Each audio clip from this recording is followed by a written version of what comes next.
सावधान रहने का समय आ गया है क्योंकि चल रहे हैं मृत्यु पंचक। 4 तारीख से ये सुबह से ही शुरू हो जाएगा। 4 तारीख से लेकर 8 तारीख तक यानी कि टोटल 5 दिन।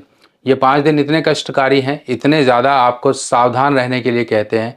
इस समय में खासकर भक्ति भाव से अपने आप को श्री हरि विष्णु जी के चरण कमलों से आपको जोड़ के रखिए, परेशानी से बचाव होगा। ये मृत्यु पंचक इतने खतरनाक होते हैं कि गर्भवती महिलाओं को ये दिक्कत देते हैं, जो बीमार है उसके ऊपर दिक्कत आती है। और ऐसे समय में अगर किसी की मृत्यु हो जाए तो वो अपने साथ 4 लोगों को और लेकर जाता है।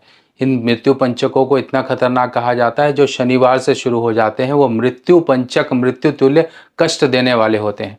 ऐसे समय में अगर व्यक्ति दक्षिण की तरफ यात्रा करता है तो ये कहा जाता है कि वो साक्षात यम की यात्रा कर रहा है, यमलोक जाने की यात्रा कर रहा है। इसीलिए उस व्यक्ति को अपनी यात्रा को टाल देना चाहिए।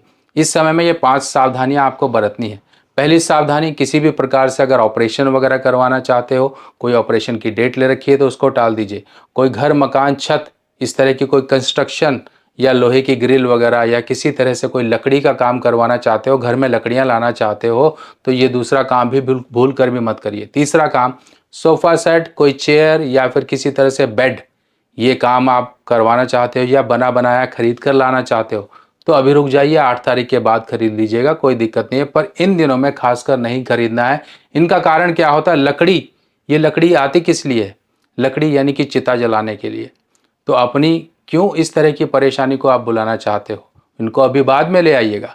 अगला काम, किसी भी तरह से सिलाई कढ़ाई बुनाई जो आप करते हैं तो उस समय पर कपड़ा भी कटिंग होता है। गर्भवती महिलाएं जो भी हैं वो किसी भी तरह से काटने छाटने का काम ना करें, किसी भी तरह से ऐसा काम ना करें जो नया कपड़ा इत्यादि काटते हैं, सिलाई करती हैं। अपने लिए अगर कर रहे हैं तो भूल कर भी ना करें।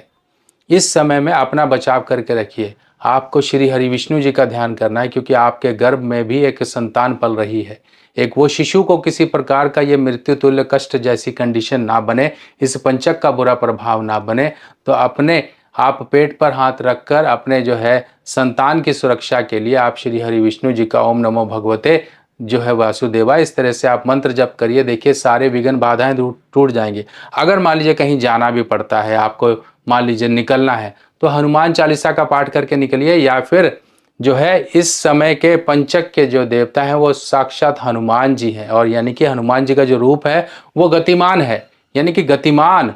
आप हनुमान जी का भी ध्यान करके, श्री राम जी का भी ध्यान कर अपने काम पर निकलेंगे, तब भी बचाव हो जाएगा आपका, किसी तरह की परेशानी नहीं आएगी। तो इस समय में कुछ सावधानियां रखनी है, बस उन सावधानियों का ध्यान रखिए, परेशानियां ऑटोमेटिकली दूर रहेंगी।